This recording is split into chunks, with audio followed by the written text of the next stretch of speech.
तो परमेश्वर की महान और अद्भुत अनुग्रह से एक बार फिर से परमेश्वर ने हमारे जीवन के अंदर हमको ये समय प्रदान कर दिया है कि हम परमेश्वर के वचन से सीखने जा रहे हैं, उसको समझने जा रहे हैं।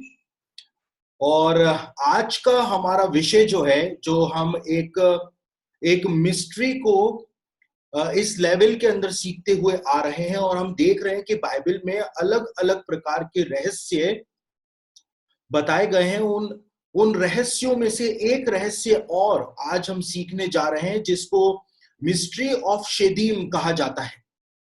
और शेदीम जो है वो हिब्रू भाषा का शब्द है, और शेदीम का मतलब होता है दुष्ट आत्माएं, यानी कि डीमंस।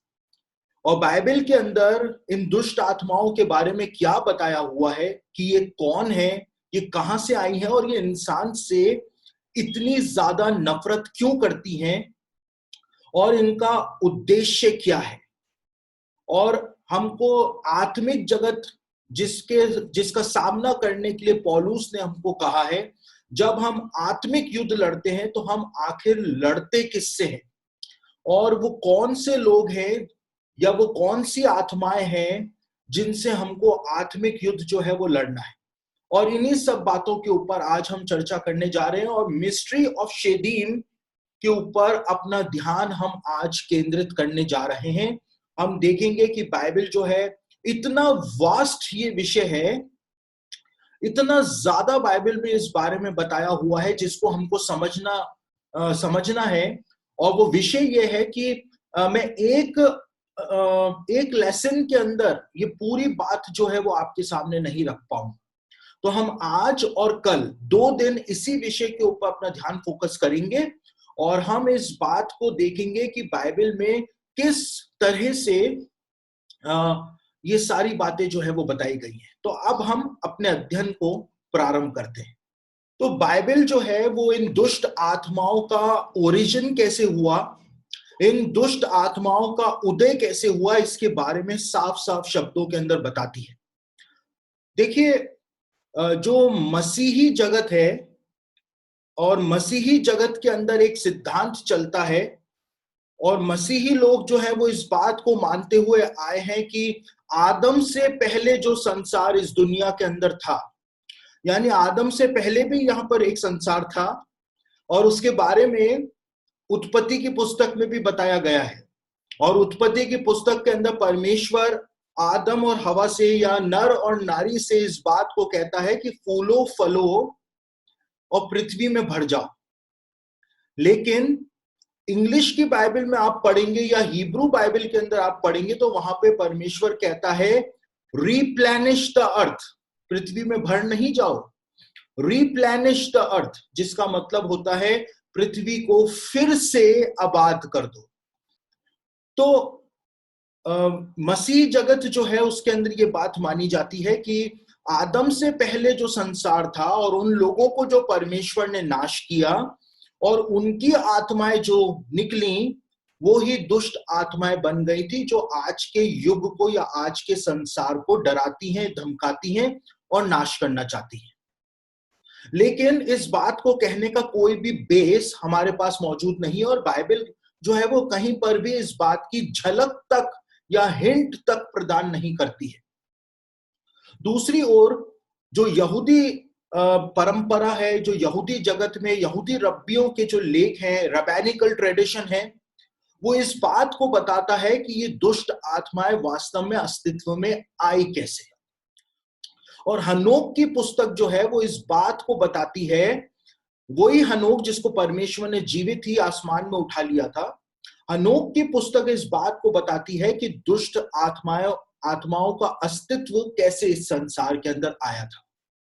और साथ ही साथ रबैनिकल ट्रेडिशन भी इस बात को प्रमाणित करता है कि जो हनोक की पुस्तक में लिखा हुआ है वैसे ही दुष्ट आत्माएं अस्तित्व में आई थी। उत्पत्ति उसका 6 अध्याय और उसके 4थे वचन के अंदर लिखा हुआ है कि नूह के दिनों में पृथ्वी पर दानव रहा करते थे। और ये दानव जो हुआ करते थे, ये परमेश्वर की मूल योजना में थे ही नहीं, क्योंकि जब परमेश्वर के पुत्रों ने यानी स्वर्गदूतों ने मानव पुत्रियों का बलात्कार करना शुरू कर दिया था, उनसे विवाह करके संतानों को उत्पन्न करना शुरू कर दिया था, तो परमेश्वर के पुत्रों से यानी स्वर्गदूतों से और मानव पुत्रियों से जो संतानें उत्पन्न हुई थी, उनको बाइबल में दानव कहा गया है, राक्षस कहा गया है। और वो बहुत ही लंबे लंबे आकार के हुआ करते थे। और परमेश्वर की मूल योजना के अंदर ये दानव कभी थे ही नहीं, और इसीलिए हनोक की पुस्तक में और रैबैनिकल ट्रेडिशन में इस बात को बताया गया है कि परमेश्वर ने जल प्रलय जो भेजा था, उसका मुख्य कारण यह था कि परमेश्वर ने इन दानवों का सफाया पृथ्वी के ऊपर से कर दिया था। और परमेश्वर ने हनोक की पुस्तक में इस बात को कहा था, हनोक की पुस्तक में इस बात को बताया गया है कि परमेश्वर हनोक से कहता है और उन दुष्ट स्वर्गदूतों से भी कहता है जिन्होंने मानव पुत्रियों के साथ बलात्कार कर लिया था, विवाह कर लिया था। परमेश्वर उनसे कहता है कि मैं तुम्हारी संतानों को मार डालूंगा, इन दानवों को मार डालूंगा, और इनकी आत्माओं को ना तो मैं स्वर्ग में स्थान दूंगा और ना मैं इनकी आत्माओं को नरक के अंदर स्थान दूंगा। मैं इनकी आत्माओं को इस वायुमंडल के अंदर ही बांधता हूं, और युगों युगों तक, पीढ़ियों तक, शताब्दियों तक लोग इन दानवों की आत्माओं को दुष्ट आत्माओं के नाम से जाना करेंगे। ये रैबैनिकल ट्रेडिशन में, यहूदी परंपरा में और हनोक की पुस्तक में ये बात जो है वो लिखी हुई है। और मैंने पहले भी ये बात आपको बताई थी कि जल प्रलय के बाद का वृतांत जो उत्पत्ति की पुस्तक में दिया गया है, आप उसको जब पढ़ेंगे तो वहां पर लिखा हुआ है, परमेश्वर कहता है मेरी वाचा जो सब शरीरधारी प्राणियों के साथ बंधी हुई है। शरीरधारी प्राणी यानी कि अब कुछ ऐसे प्राणी भी अस्तित्व में आ गए थे जल प्रलय के बाद, जिनके पास अपना शरीर मौजूद नहीं था, अपना शरीर मौजूद नहीं था। और इसीलिए परमेश्वर ने कहा था मेरी वाचा जो है वो सिर्फ उनके साथ बंधी हुई है जिनके पास अपना शरीर है, जो वो शरीरधारी प्राणी, जो आत्मिक प्राणी है, उनसे मेरी वाचा नहीं बंधी हुई। तो इस प्रकार से यहूदी परंपरा जो है, हनोक की पुस्तक जो है, हमको बताती है कि ये दुष्ट आत्माओं का अस्तित्व कैसे इस संसार के अंदर आया, ये आखिर कहां से आए। जल प्रलय से पहले इनका अस्तित्व नहीं था, लेकिन जल प्रलय के बाद इनका अस्तित्व जो है वो आ गया था। और इसीलिए परमेश्वर ने एकदम से ही जल प्रलय के बाद इंसान को मांस खाने की अनुमति प्रदान करी थी। पहले परमेश्वर ने अनुमति नहीं दी। जैसे ही जल प्रलय खत्म हुआ, परमेश्वर ने तुरंत कहा कि अब तुम मांस भी खाना। और क्यों खाने के लिए कहा था? क्योंकि मांस से इंसान के शरीर में प्रोटीन की सप्लाई इतनी तेजी के साथ होती है जो सब्जियां और दालें खाने से नहीं हो पाती। परमेश्वर ने कहा था तुम्हारे शरीर के अंदर प्रोटीन रहना चाहिए, तुम्हारा शरीर कमजोर नहीं होना चाहिए। और यदि प्रोटीन की कमी शरीर के अंदर हो जाए तो खून बनना बंद हो जाता है, नाखून बनने बंद हो जाते हैं, बाल उड़ना शुरू हो जाते हैं, गिरना शुरू हो जाते हैं, बालों की कमी होनी शुरू हो जाती है, शरीर दुर्बल होना लग जाता है, बीमारियां शरीर के अंदर उत्पन्न होने लग जाती हैं। तुम्हारे शरीर के अंदर प्रोटीन रहना चाहिए। परमेश्वर ने इसलिए कहा था तुम मांस को खाना, क्योंकि यदि तुम्हारा शरीर कमजोर हुआ तो ये दुष्ट आत्माएं तुम्हारे शरीर के ऊपर अपना अधिकार कायम करने की कोशिश करेंगी, अधिकार कायम करने की कोशिश करेंगी।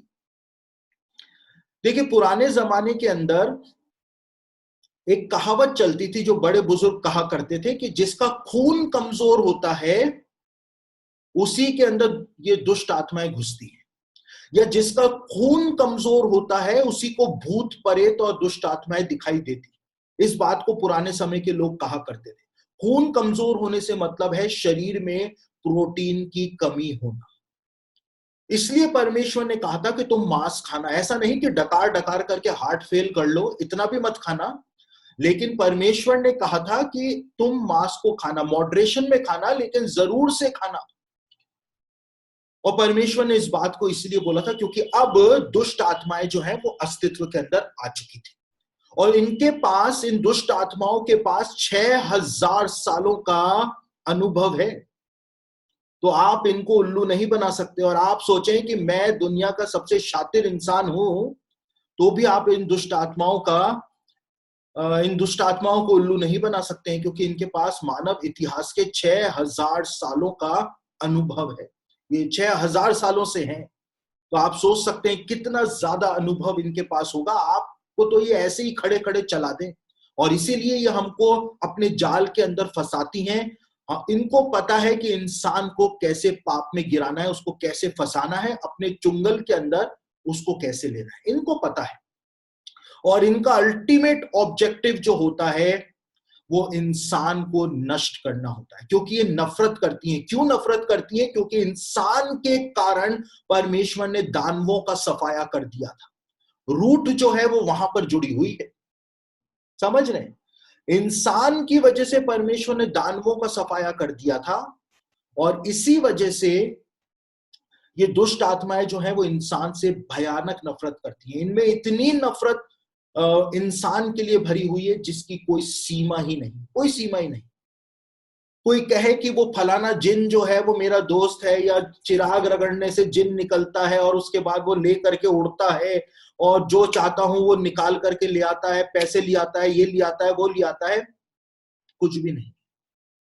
मैं एक महिला के बारे में जानता हूं, और देखिए, मैंने पहले भी आपको ये बात बोली थी कि मैं जो भी बात बोलता हूं वो मेरा व्यक्तिगत अनुभव होता है जो मैं रखता हूं। यदि मेरे पास अनुभव नहीं है तो मैं उस बात को बोलता भी नहीं। एक महिला के बारे में, मसीह महिला के बारे में मैं जानता हूं, जो रातों रात धनवान हो गई थी, रातों रात। और वो इतनी ज्यादा धनवान हो गई कि वो जिस जगह के ऊपर हाथ डालती वहां से पैसे निकला करते थे, लोग ऐसा कहते थे। और बाद में पूरी कहानी मैं आपको नहीं बता रहा हूं, कट शॉर्ट कर रहा हूं उसको। जब वो परिवार मेरे संपर्क के अंदर आया, और उस परिवार के अंदर जो बहू थी, उस बहू ने मेरे को जब बताया, क्योंकि वो महिला जो थी अपनी बहू को बहुत ज्यादा परेशान करती थी। और वो उस बहू जो थी वो इस बात को बताती है कि रात को उसकी सास जो है वो अकेले बैठ करके बाल खोल करके किसी से बातचीत करती है। और वो बताती है, उसकी बहू ने मुझको बताया कि उस महिला के अंदर एक जिन रहता है। जिन यानी कि एक रैंक होता है, हायर रैंक होता है दुष्ट आत्माओं का, वो रहता है, और वो उसको पैसे ला करके देता है। इसीलिए रातों रात करोड़पति बन चुकी, पैसे लेके आने वाली। उसके बाद जब वो महिला बहुत ज्यादा बुजुर्ग हो गई, बहुत ज्यादा बुजुर्ग हो गई, और उसको पता था कि उसके मरने का समय आ रहा है, तो उसने मुझको अपने घर बुलाया। और घर बुला करके, देखिए, मुझको ऐसा लगा कि बहू जो है वो सास की बुराई कर रही है, होता है ना सास बहू की लड़ाइयां। तो मैंने उस बात पे विश्वास नहीं किया, लेकिन उस महिला ने मुझको खुद बुलाया और मुझको कहा कि पास्टर साहब, आप मेरे लिए प्रार्थना कर दो कि मेरे अंदर से ये जिन निकल जाए। उस महिला ने खुद बोला। और मैंने कहा मैं समझा नहीं। तो उसने पूरी बात मुझको बताई, वही कहानी जो उसकी बहू ने बताई थी, वही कहानी बताई।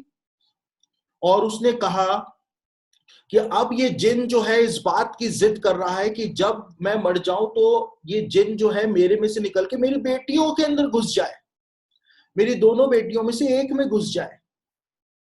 तो समझ रहे हैं आप बात को? कोई भी दुष्ट शक्ति जो है वो कभी भी अच्छी नहीं हो सकती है, चाहे वो कितना ही धन ला करके दे दे। और उस धन के ऊपर भी आशीष नहीं, क्योंकि वो दुष्ट का धन है, शैतानी धन है। तो इस वजह से कोई भी दुष्ट आत्मा जो है कभी भी अच्छी नहीं हो सकती है, और इसी कारण बाइबल में उनको दुष्ट आत्मा कहा गया है। दुष्ट, उनको अच्छी आत्मा तो कहीं कहा ही नहीं गया, दुष्ट आत्मा कहा गया है। और ये दुष्ट आत्माएं जो होती हैं, इनके अलग अलग रैंक्स होते हैं। इनका एक पूरा आत्मिक जगत है, और इसमें अलग अलग रैंक्स इनके होते हैं। और इन रैंक्स के बारे में पौलुस ने अपनी पत्री के अंदर बताया है कि हमारा ये मलयुद्ध जो है वो लहू और मांस से, यानी इंसान के साथ नहीं है। अगर इंसान के साथ होता तो आज क्रिश्चियन देश जो है वो सुपर पावर है, कब से ही जीत जाते। लेकिन हमारा ये मलयुद्ध जो है वो मांस से नहीं है, लहू से नहीं है, इंसानों के साथ नहीं है। लेकिन हमारा ये मलयुद्ध जो है, पौलुस कहता है इफिसियों की पत्री उसका 6 अध्याय और उसके 12वें वचन के अंदर, इफिसियों की पत्री उसका 6 अध्याय उसके 12वें वचन के अंदर पौलुस कहता है कि हमारा ये मलयुद्ध जो है वो प्रधानों के साथ है। प्रधानों के साथ। कौन से प्रधान? दुष्ट आत्माओं के जगत के अंदर, ये दुष्ट आत्माओं का जो संसार है, इसके अंदर 4 प्रधान दुष्ट आत्माएं मानी जाती हैं। 4 प्रधान दुष्ट आत्माएं जो दूसरों को कंट्रोल करती हैं। जैसे परमेश्वर के स्वर्ग में 4 प्रधान स्वर्गदूत हैं, उसी प्रकार से दुष्ट आत्माओं के जगत में 4 प्रधान दुष्ट आत्माएं मानी जाती हैं। और पहली का नाम है लूसीफर, दूसरी का नाम है लिव्याथन, तीसरी का नाम है शतान, और चौथी का नाम है बलियाल। और ये चारों जो है वो प्रधान दुष्ट आत्माएं मानी जाती हैं, जो दूसरी दुष्ट आत्माओं के ऊपर अपना नियंत्रण रखती है। और पौलुस कहता है कि हमारा ये मलयुद्ध प्रधानों के साथ है, उन चारों प्रधान दुष्ट आत्माओं के साथ। और उसके बाद पौलुस कहता है कि हमारा ये मलयुद्ध जो है वो अधिकारियों के साथ है, ऑफिसर्स के साथ है। सोचिए आप, कैसे बिल्कुल एक पूरा एडमिनिस्ट्रेशन जो है, हमको यहां पर पौलुस बता रहा है कि वो कैसे बिल्कुल एडमिनिस्ट्रेड है, उनका अलग प्रशासन है, पूरा डिसिप्लिन है उनका। हमारी तरह थोड़ी ना कि प्रार्थना करने का मन नहीं हुआ तो चलो छोड़ो, आज तो सो जाते हैं, चलो आज चर्च नहीं जाते हैं, आज फिल्म देखने चले जाते हैं। तो हमारी तरह नहीं, हमारी तरह नहीं। देखिए, एक पुस्तक में पढ़ रहा था जो शैतानवाद के ऊपर जो पुस्तक है, और वो पुस्तक की लेखिका, उनकी अभी कुछ दिनों पहले ही मृत्यु हो गई। वो पुस्तक की लेखिका से एक बार शैतानवादी की मुलाकात हुई, शैतान का जो हाई प्रीस्ट था उससे मुलाकात हुई।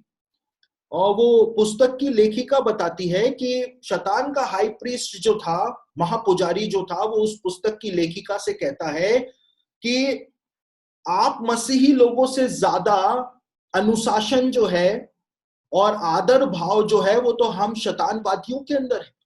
और उसने पूछा कैसे? तो वो कहता है कि आप लोगों में तो जो पास्टर लोग हैं वो आपस के अंदर लड़ते रहते हैं, सारे विश्वासी आपस में लड़ते रहते हैं, लेकिन शैतानवाद के अंदर ऐसा बिल्कुल भी नहीं होता है, ऐसा बिल्कुल भी नहीं होता है। तो वो कहता है आप लोगों के स्तर से तो हमारा ही स्तर ऊंचा है। यानी एक वेल डिसिप्लिन पूरा का पूरा राज्य जो है वो शैतान का है। और इसीलिए यीशु ने कहा कि जिस राज्य के अंदर फूट होती है वो गिर जाता है। जिस राज्य में, समझ रहे बात? यीशु मसीह शैतान के दुष्ट आत्माओं का जो जगत है उसको एक राज्य कहता है, किंगडम कहता है। और इसीलिए मैं अक्सर इस बात को कहता हूं कि पास्टर जो है जब आपस में लड़ते हैं तो वो शैतान के लिए बहुत अच्छा अवसर होता है, बहुत अच्छा अवसर होता है। क्योंकि जब हम लड़ रहे हैं तो हम परमेश्वर के राज्य को कमजोर कर रहे हैं और शैतान जो है उसका राज्य मजबूत हो रहा है। हमारे हमारे विचारधाराएं अलग हो सकती हैं, हम एक दूसरे को पसंद नहीं कर सकते हैं, लेकिन हमको बीच के अंदर दुष्ट आत्मा और शैतान को काम नहीं करने देना है, नहीं करने देना है। और पौलुस कहता है कि हमारा सामना जो है वो प्रधानों के साथ है, अधिकारियों के साथ है, टॉप ऑफिसर्स जो हैं, रैंक्स हैं इनके अलग अलग, और अलग अलग दुष्ट आत्मा है जिनके बारे में मैं आपको बताऊंगा। अलग अलग इनके रैंक्स हैं, और इन रैंक्स के अंदर जो सबसे धूर्त दुष्ट आत्मा मानी जाती है, इन रैंक्स के अंदर वो ईजाबेल की आत्मा मानी जाती है। और ये ईजाबेल की आत्मा क्या करती है? ये ईजाबेल की आत्मा जो है वो महिलाओं को व्यभिचार के अंदर गिराती है, ये लोगों को जादू टोने के अंदर लिप्त कराती है। और ईजाबेल की आत्मा का प्राइम टारगेट जो होता है वो पास्टर की वाइफ होती है। प्राइम टारगेट, पास्टर की वाइफ को व्यभिचार के अंदर गिरा दो, पास्टर की सेवा जो है वो खत्म हो जाएगी, ये उसका प्राइम टारगेट होता है। पास्टर की बदनामी करना, समझ रहे? जो बदनामी उसने, हम देखते हैं किस प्रकार से राजा आहाब के समय में उसने बदनामी करी, और वो दाग की बारी जो थी वो उसने हड़प ली। झूठी झूठी चिट्ठियां लिखना, झूठे झूठे पोस्ट फेसबुक के ऊपर लगाना, झूठी बदनामी करना, समझ रहे? ये ईजाबेल का काम है। और प्रकाशित वाक्य के अंदर लिखा हुआ है कि अंत के दिनों में ईजाबेल की आत्मा जो है वो भरपूरी के साथ काम करेगी, और आज वो कर रही है। पादरियों की बदनामी करने वाले लोग जो हैं, उनकी झूठी झूठी बदनामी करने वाले लोग जो हैं, चुगलियां करने वाले लोग जो हैं, वो आज आपको हर जगह के ऊपर मिल जाए। हर जगह पे मिल जाएगी। तो प्रधानों से है, अधिकारियों से है, टॉप रैंक्स के ऑफिसर्स से है, और संसार के अंधकार के हाकिमों से है। संसार के अंधकार के हाकिम, हाकिम यानी रूलर्स, शासक। शासक कैसे? अलग अलग टेरिटोरियल स्पिरिट्स होती हैं। राजस्थान की अलग है, हरियाणा की अलग है, छत्तीसगढ़ की अलग है। अलग अलग क्षेत्रों की जो जो दुष्ट आत्माएं होती हैं, जो कंट्रोल करती हैं, रूल करती हैं, शासन करती हैं उस क्षेत्र पर, उनको यहां पर रूलर्स कहा गया है। और बाइबल में भी दानियल की पुस्तक में इस बात को बताया गया है, फारस का प्रधान कह करके वहां पर उस दुष्ट आत्मा को संबोधित किया गया है कि पूरा फारस का जो साम्राज्य था, उसको फारस का प्रधान जो था वो कंट्रोल कर रहा था, उसके ऊपर शासन कर रहा था। एक दुष्ट आत्मा थी जिसने जिब्राइल को दानियल की प्रार्थना को पहुंचाने से या उसका उत्तर पहुंचाने से रोक दिया था। उसके बाद पौलुस कहता है कि अंधकार के हाकिमों से तो है ही, साथ ही साथ उस दुष्टता की आत्मिक सेनाओं से है जो आकाश में है। दुष्टता की आत्मिक सेनाओं से जो आकाश में है, यानी कि शैतान के जो दूत हैं, उनके बारे में यहां पर बताया हुआ है।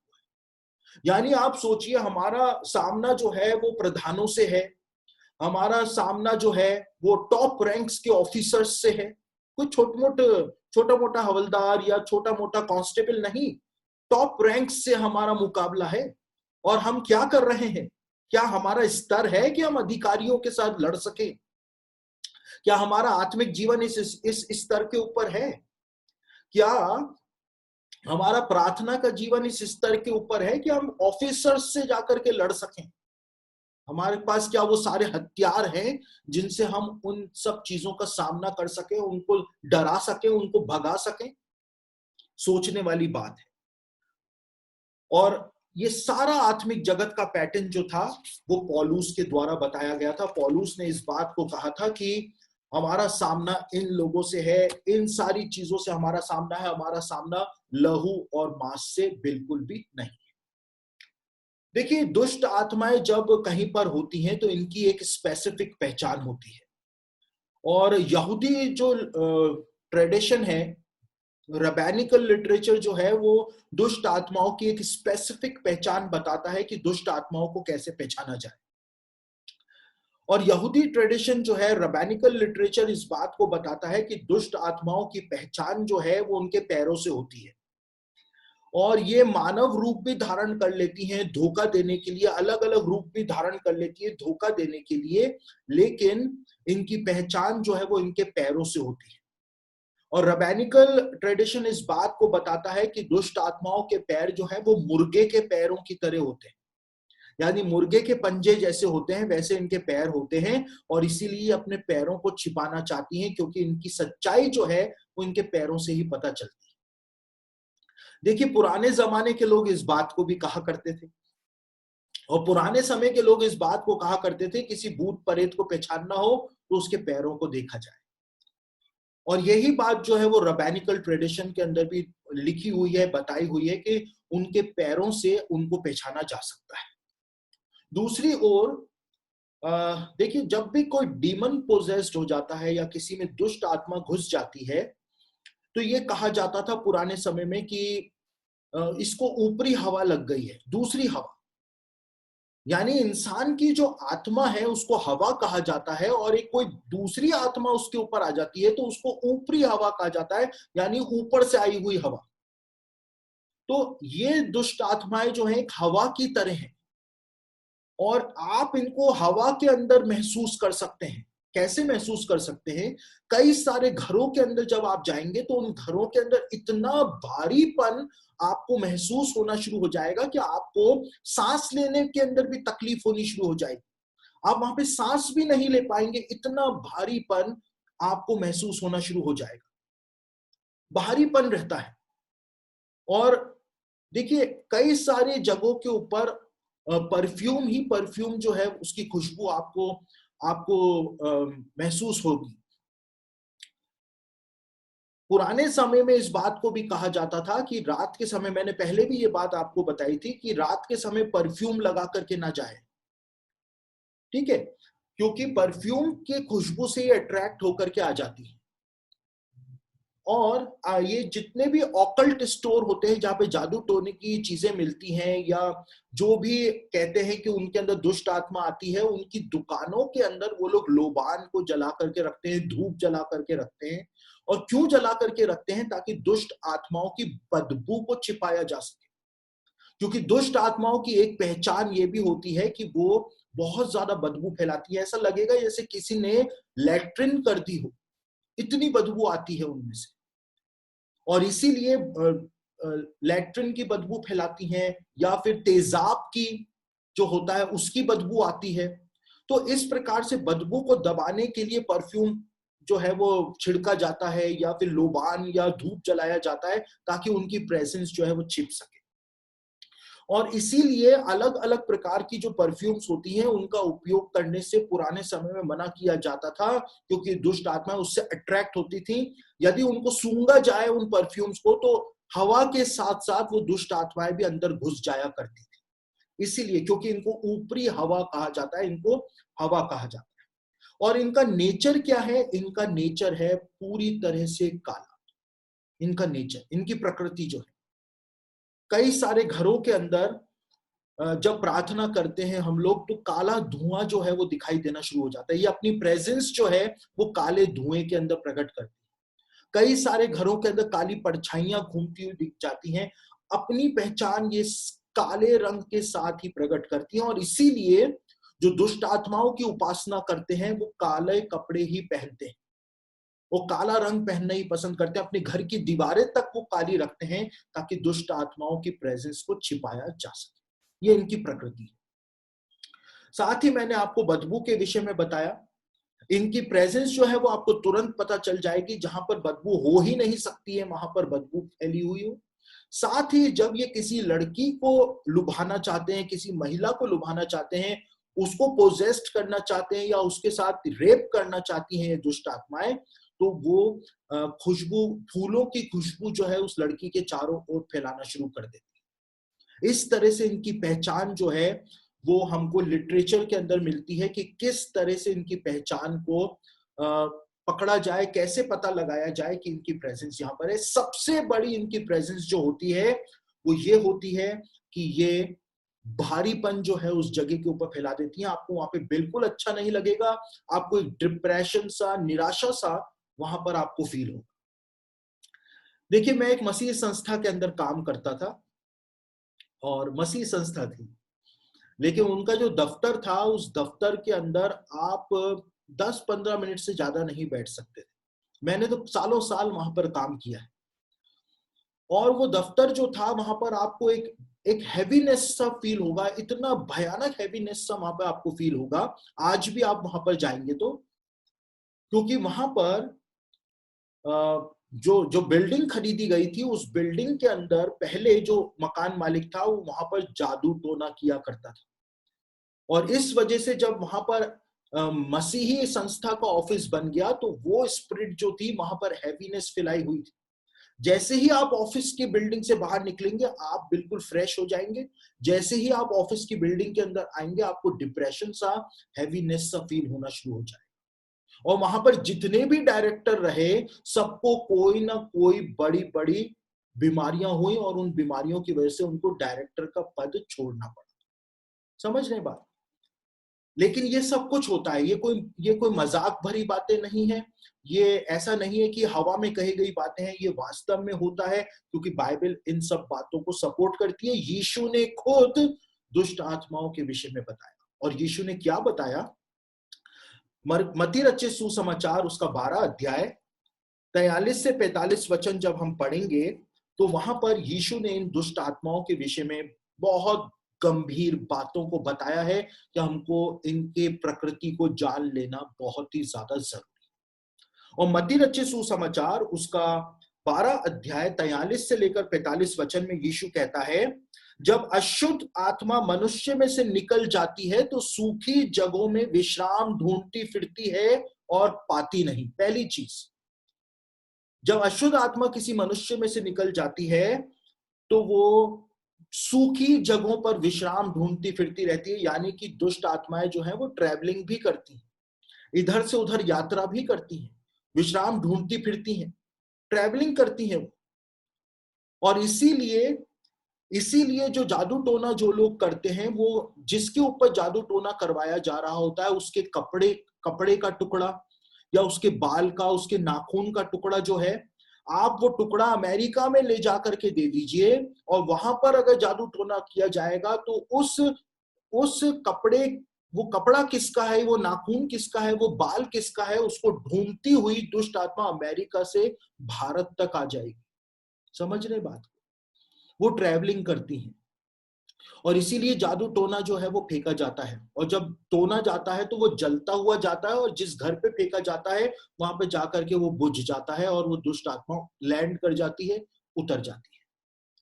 तो ये ट्रैवलिंग कर सकती है, यीशु ने इस बात को बताया, और इस सूखी जगह के ऊपर विश्राम ढूंढती फिरती हैं, स्थान ढूंढती फिरती हैं, सूखी जगहों पर, हरी भरी जगहों पर नहीं, या गीली जगहों के ऊपर नहीं, सूखी जगहों पर, यानी कि ये उस व्यक्ति को तलाशती रहती हैं जिसका जीवन जो है, आत्मिक जीवन जो है, वो पूरा सूखा पड़ा हुआ है, पूरा सूखा पड़ा हुआ है, जिसका प्रभु से कोई लेना देना ही नहीं है, जिसके जीवन के अंदर पाप के कारण वो पूरा सूख चुका है। यीशु मसीह ने इस बात को कहा जब वो क्रूस लेकर के जा रहा था, और यरूशलेम की स्त्रियां यीशु मसीह के लिए जब विलाप कर रही थी, तो यीशु ने कहा कि हे यरूशलेम की स्त्रियों, मेरे लिए मत रो, क्योंकि जब ये हरे वृक्ष के साथ ऐसा कर रहे हैं, तो सूखे के साथ तो पता नहीं क्या किया जाएगा। यीशु ने कहा कि वो तो हरा भरा वृक्ष, लेकिन दूसरे यहूदी लोग जो हैं वो तो सूखे हुए हैं, उनके आत्मिक जीवन सूखे हुए हैं, और ये सूखी जगहों के ऊपर विश्राम ढूंढती फिरती, ये ढूंढती हैं। समझ रहे हैं? इनको तलाश करने की आदत है, ये देखती रहती है, एकदम से किसी के पीछे नहीं पड़ती हैं, ये पूरी जांच पड़ताल करती हैं कि किसके अंदर घुसा जाए, किसको परेशान किया जाए, किसको अपने चुंगल के अंदर लिया जाए। उसके बाद उनको विश्राम चाहिए। समझ रहे? इनका विश्राम क्या है? इनका विश्राम यीशु ने बताया कि ये है कि ये इंसान को सताएं, इंसान को नाश करें, इंसान को पाप में गिराएं, और अल्टीमेटली उनके शरीर के ऊपर कब्जा कर लें, और उसके बाद अंततः उनको मार डालें। यीशु ने बताया इनका विश्राम ये है। उनको आराम, चैन, सुकून जो है वो इंसान को परेशान करने पर ही मिलता है। और देखिए कितने लोग आज मर जाते हैं, लेकिन दुष्ट आत्माएं जो है वो मरे हुए लोगों के शरीरों के अंदर नहीं घुस पाती हैं। और क्यों नहीं घुस पाती हैं? इतनी बॉडीज अवेलेबल हैं, मुर्दा घर के अंदर जाओ घुसो, जीवित इंसान में घुसने की क्या जरूरत है? परमेश्वर ने ऐसा नियम बनाया है कि आत्मा जो है और शरीर जो है, ये आपस में एक दूसरे से जुड़े रहते हैं, एक चांदी के तार से, सिल्वर कॉर्ड से। देखिए इसको एस्ट्रल प्रोजेक्शन कहा जाता है। जो शैतानवादी होते हैं वो इसको करते हैं, और शैतानवादी इस बात को बताते हैं कि वो अपनी आत्मा को शरीर में से खींच करके बाहर ले आते हैं, और जब वो अपने शरीर में से अपनी आत्मा को खींच करके बाहर ले आते हैं, तो जब वो पलट करके देखते हैं तो पीछे एक सिल्वर कॉर्ड जो है, चांदी का तार जो है वो बंधा रहता है, जो शरीर और आत्मा का लिंक होता है। और चाहे वो कहीं पर भी चले जाए, पुराने जमाने में कहा जाता था कि दीवारों के भी कान होते हैं, कहा जाता था। और क्यों कहा जाता था? इसलिए कहा जाता था क्योंकि एस्ट्रल प्रोजेक्शन के द्वारा किसी इंसान की आत्मा आपके घर के अंदर आकर आपकी सारी बातें सुन सकती है, किसी लड़की का बलात्कार भी कर सकती है, चोरी भी कर सकती है, सब कुछ कर सकती है। और इसीलिए कहा था कि घर के अंदर भी बात करो तो बहुत ध्यान से करना, क्योंकि दीवारों के भी कान होते हैं। कोई मनुष्य की आत्मा निकल करके तुम्हारे घर में आकर के तुम्हारा नुकसान कर सकती है। और वो चांदी का तार जुड़ा हुआ होता है, इसी वजह से वो आत्मा जो है वापस उस शरीर के अंदर चली जाती है। लेकिन मृत्यु के समय वो चांदी का तार ही टूट जाता है, इसकी वजह से इंसान चाह करके भी उसकी आत्मा शरीर में नहीं घुस पाती है। और मैं क्यों इस बात को बोल रहा हूं? सबोपदेशक उसका 12 अध्याय और उसके 6 वचन में सुलेमान ने इसी बात को बताया है। सबोपदेशक उसका 12 अध्याय उसके 6 वचन के अंदर इस बात को सुलेमान ने लिखा है कि जब इंसान मरता है तो चांदी का तार 2 टुकड़े हो जाता है। 2 टुकड़े हो जाता है, यानी शरीर और आत्मा का जो लिंक परमेश्वर ने बनाया है वो चांदी का तार टूट जाता है और इंसान चाह करके भी वापस अपने शरीर के अंदर नहीं घुस पाता है, तार ही टूट गया। और इसी कारण दुष्ट आत्माएं जो हैं वो मरे हुए शरीरों के अंदर नहीं घुस पाती हैं, क्योंकि दुष्ट आत्माओं के पास अभी ऐसी टेक्नोलॉजी नहीं आई है कि वो चांदी के तार के साथ सोल्डरिंग करके या वेल्डिंग करके इंसान के शरीर के साथ अपने आप को जोड़ सके। दुष्ट आत्माओं के पास भी अभी ऐसी टेक्नोलॉजी नहीं आई। कोशिश उन्होंने बहुत की होगी। आप सोचिए, जब दुष्ट आत्माएं चांदी का तार नहीं जोड़ पा रही हैं, तो इंसान कहता है, वैज्ञानिक कहते हैं कि हम इंसान को अमर बना देंगे, तो वो कहां से कर पाए? चांदी का तार ही नहीं जोड़ पा रहे हैं। और दुष्ट आत्माएं जब चांदी का तार नहीं जोड़ पा रही है, तो इंसान जो है, जो 70 साल 50 साल 40 साल जीता है, वो कहां से इंसान को अमर बना सकता है? बना ही नहीं सकता। उसके बाद यीशु जो है वो इस बात को कहता है कि ये ढूंढती फिरती रहती है, यानी कि ये देख सकती हैं, ये ढूंढती हैं, यानी देखती हैं हर एक चीज को। ये अंधी नहीं है, ये सब कुछ देखती हैं। और उसके बाद ये कहती हैं, यीशु ने इस बात को ही बताया, आगे हम पढ़ते हैं 44वें वचन में, तब कहती है कि मैं अपने उसी घर में जहां से निकली थी लौट जाऊंगी और आकर उसे सूना, झाड़ा बुखारा और सजा सजाया पाती। ये कहती है, यानी बोल भी सकती है। कई सारे लोग जो हैं वो आज कहते हैं कि प्रभु ने मुझसे कहा। क्या वास्तव में प्रभु ने ही कहा है, या आप किसी और की आवाज सुन रहे हैं? दूसरे भी गूंगे नहीं हैं, दूसरे भी बोल सकते हैं। क्या आप परमेश्वर की ही आवाज को सुन रहे हैं? आपका जीवन जो है वो इस बात को बता देगा कि आपने परमेश्वर की आवाज को सुना था या आपने किसी दुष्ट आत्मा की आवाज को सुना। कई सारे लोग मुझको फोन करके कहते हैं कि हमारे कानों के अंदर आकर के कोई बोलता है, हमको पता ही नहीं है कि हमारे कानों में आकर के बोलता कौन है। समझ? और वो कहते हैं कि क्या पवित्र आत्मा बोलता है? तो मैं उनको कहता हूं, पवित्र आत्मा कभी भी ऐसे नहीं बोलता है। पवित्र आत्मा कभी भी ऐसे नहीं बोलता है कि जब मन करे आकर के बोलता जाए और आपको पता भी नहीं हो कि बोल क्या रहा है, क्यों बोल रहा है, किस लिए बोल रहा है। पवित्र आत्मा जो बोलेगा वो आपको पूरी तरह से पवित्र आत्मा समझाए। उसके बाद ये डिसीजन भी बहुत तगड़ा लेती है। यहां पे लिखा हुआ है, वो कहती है कि मैं अपने उसी घर में लौट जाऊंगी, मतलब उसने डिसीजन लेती है। ये निर्णय भी ले सकती है कि मेरे को वापस से अपने उस पुराने घर के अंदर लौटना है। उसके बाद इसको पुराना घर जो है वो याद रहता है। इंसान का शरीर जो है या जिस घर को इसने पोजेस्ट किया हो, ये इसको याद रहता है।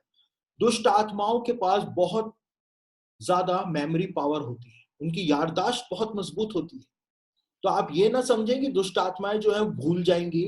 उनकी याददाश्त बहुत मजबूत होती है, उनको पता रहता है कि उसने आपको किस पाप के अंदर गिराया था और आपकी क्या कमजोरी शारीरिक जीवन के अंदर पाई जाती है, आपकी कमजोरी कहां पर है, उसको याद रहता है।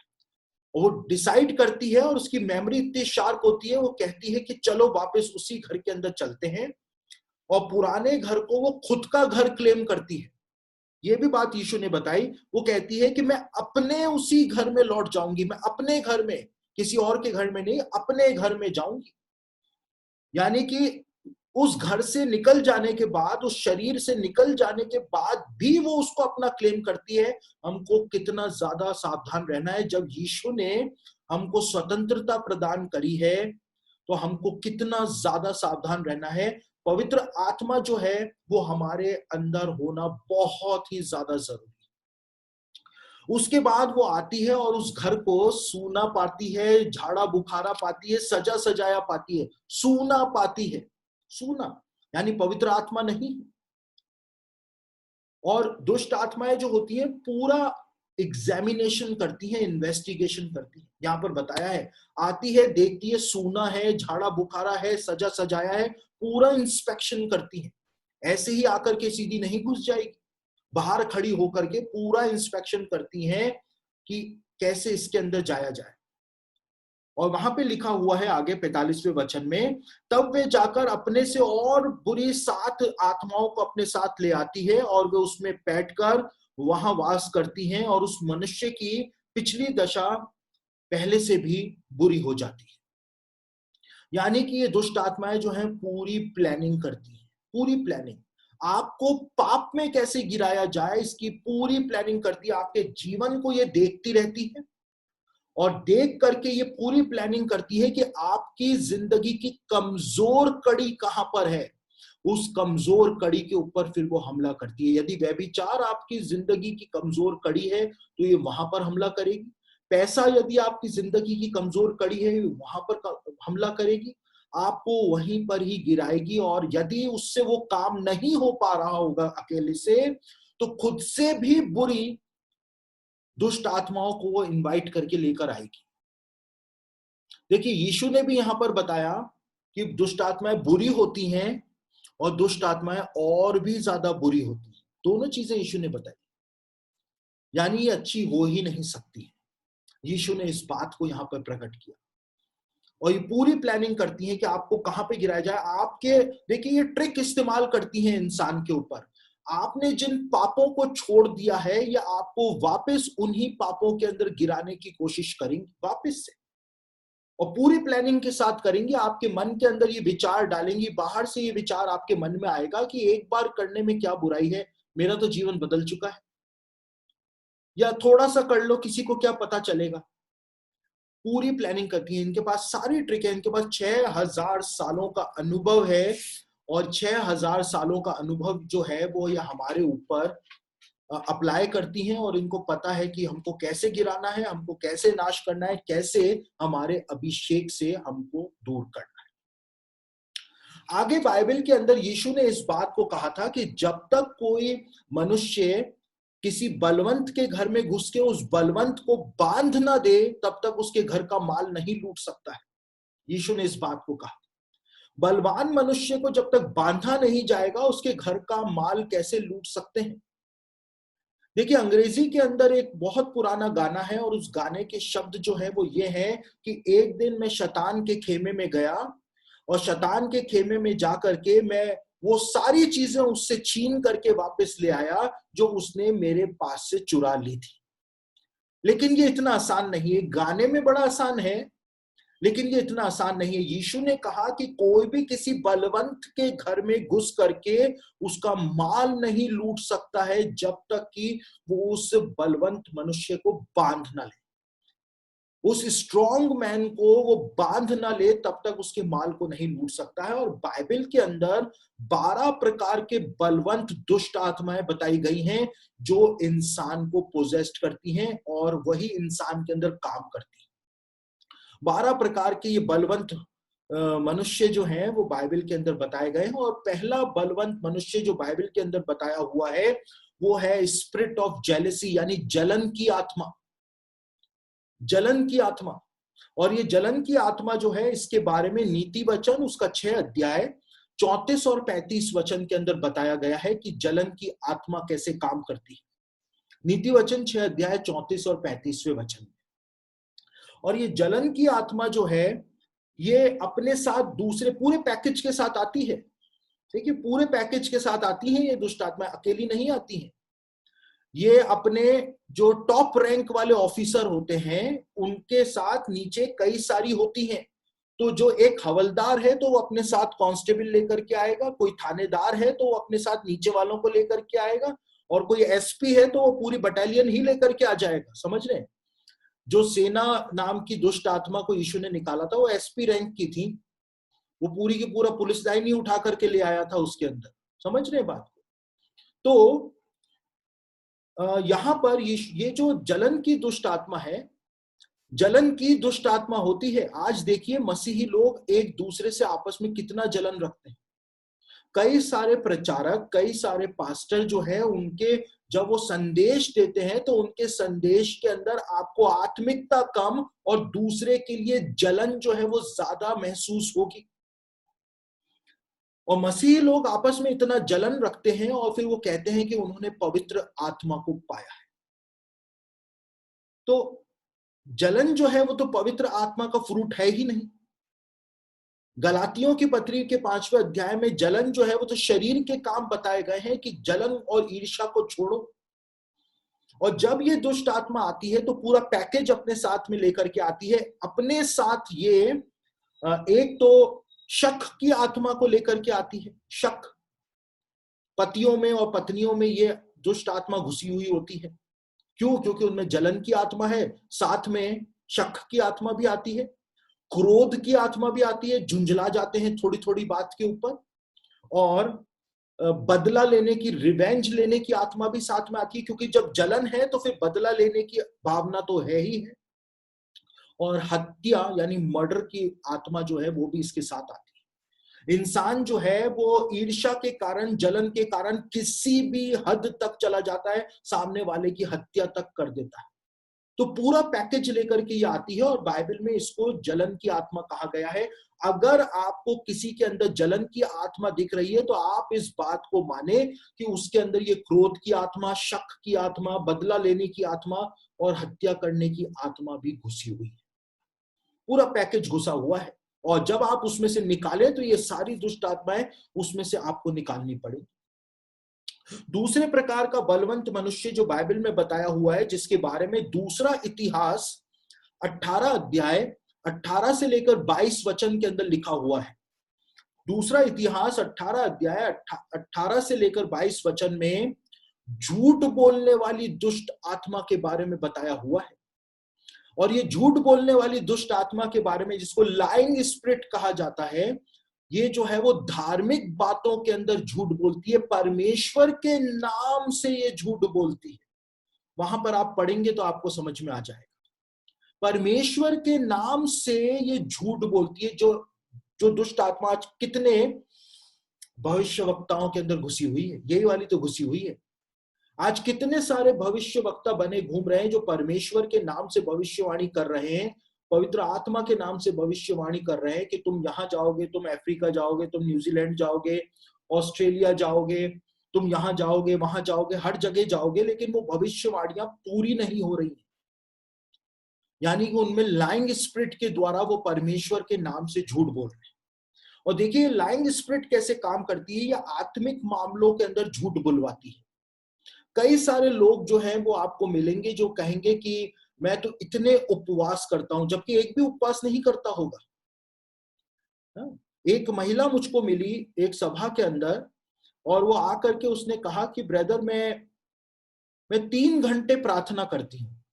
और मैं लोगों से बात कर रहा था, मैं तुरंत ही मुड़ा और मैंने उसकी शक्ल देखी, और उसकी शक्ल जब मैंने देखी तो उसकी शक्ल से, उसके चेहरे से शैतानियत टपक टपक करके जमीन पर गिर रही थी, और वो बोल रही थी कि मैं तो 3 घंटे प्रार्थना करती हूँ। और मैंने उसकी शक्ल देख करके अपने मन में कहा, तभी तो तेरे चेहरे का ये हाल हो रखा है। 3 घंटे परमेश्वर के साथ बिताने वाली के चेहरे से तो मूसा के समान किरणें निकलनी शुरू हो जाएं। और यहां पर 3 घंटे प्रार्थना करने वाली जो है वो बोल रही है, उसके चेहरे की हालत देख करके पता चल रहा है कि दूर दूर तक परमेश्वर से इसका कोई संबंध ही नहीं।